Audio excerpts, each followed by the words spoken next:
TDP అధిష్టానానికి అత్యంత దగ్గరవాడైన ఆ ఎంపీ తన పరిధిలోని ఎమ్మెల్యేల మీద కత్తికట్టారా? హైకమాండ్ అండతో పెత్తనం చెలాయించాలనుకుంటున్నారా? ఎమ్మెల్యేలు కూడా తగ్గేదిలే అంటున్నారా? ఇన్నాళ్ళు ఉన్న కోల్డ్ వార్ ఇక డైరెక్ట్ అయిపోయినట్టేనా?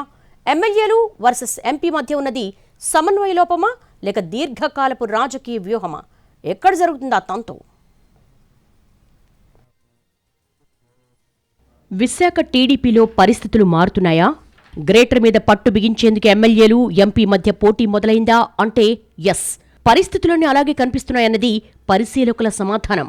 పార్టీ అధిష్టానానికి అత్యంత దగ్గరి బంధువు కావడంతో మొదట్లో విశాఖ ఎంపీ శ్రీభరత్కు విపరీతమైన ప్రాధాన్యం లభించింది. ఆయన కూడా సీనియర్ శాసనసభ్యులతో సమన్వయం చేసుకుంటూ వెళ్లినట్టే కనిపించింది. కానీ కాలం గడిచే కొద్దీ అంతర్గత పరిణామాలు కోల్డ్ వార్కు దారితీస్తున్నాయంటున్నారు. నా పరిధిలో ఉన్న ఎమ్మెల్యేలంతా నా మాట వినాల్సిందేననే ధోరణిలో ఎంపీ వ్యవహరిస్తున్నారనే అభిప్రాయం పెరుగుతోంది. ఎంపీ ఇటీవల ఎమ్మెల్యేలతో కలిసి కార్యక్రమాలకు వెళ్లేందుకు పెద్దగా ఆసక్తి చూపించడం లేదు అన్న ప్రచారం జరుగుతోంది. అలాగే కీలక పోస్టింగులు, బదిలీల విషయంలోనూ కోటరీకి పెద్దపీట వేస్తున్నారే తప్ప స్థానిక ఎమ్మెల్యేలను పరిగణలోకి తీసుకోవటం లేదనే గుసగుసలు ఎక్కువయ్యాయి. వీఎంఆర్డీఏకు సంబంధించిన కీలకమైన పోస్టు విషయంలో శ్రీభరత్ పట్టుబట్టి తీసుకొచ్చిన అధికారిని మార్చేయాలంటూ ప్రభుత్వ పెద్దలను కలిసే ప్రయత్నాల్లో ఉన్నారట ఎమ్మెల్యేలు. అదే సమయంలో వివిధ కారణాలతో శాసనసభ్యులకు వ్యతిరేక వర్గంగా ముద్రపడ్డ నాయకులను ఎంపీ చేరదీస్తున్నారనే విమర్శలు ఎక్కువయ్యాయి.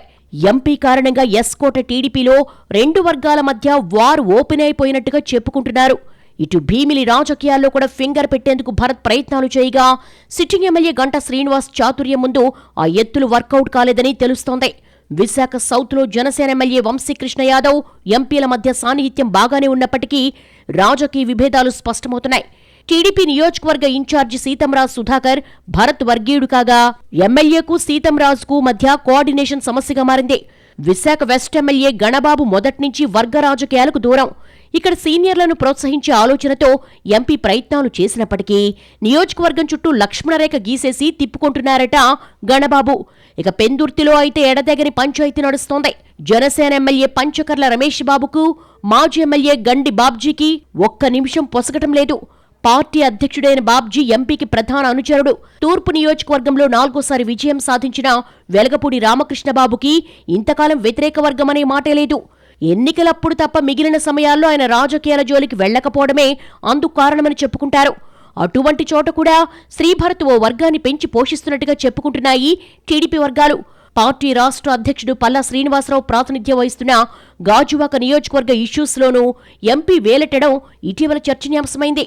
భూ కబ్జాలకు ప్రయత్నించిన వాళ్లకు ఎంపీ అండగా నిలిచారనే ప్రచారం జరగడం, ఈ వ్యవహారాన్ని పల్లా సీరియస్గా తీసుకోవడం కీలక పరిణామం. ఇక విశాఖ ఉత్తర నియోజకవర్గంలో ఇన్ఛార్జి నియమించి తెర వెనుక వ్యవహారాలు నడిపిస్తున్నారట ఎంపీ. ఈ రకంగా విశాఖ టీడీపీలో గ్రూపు రాజకీయాలు పెరుగుతున్నాయని, అందుకు కారణం ఎంపీ తన సొంత వర్గాన్ని ప్రోత్సహించే ప్రయత్నం చేయడమే అన్న వాదన బలపడుతోంది. దాదాపు ప్రతి చోట ఎమ్మెల్యేలు ఓ వర్గం, ఎంపీది మరో వర్గంగా నడుస్తోందని, ఇది పార్టీకి అంత మంచిది కాదంటున్నారు ద్వితీయ శ్రేణి నాయకులు. ఎమ్మెల్యేలను ఎంపీని ఎమ్మెల్యేలు ప్రభావితం చేసుకునే వాతావరణం ఎట్టి పరిస్థితుల్లోనూ మంచి చేయదని సీనియర్స్ గగ్గోలు పెడుతున్నారు.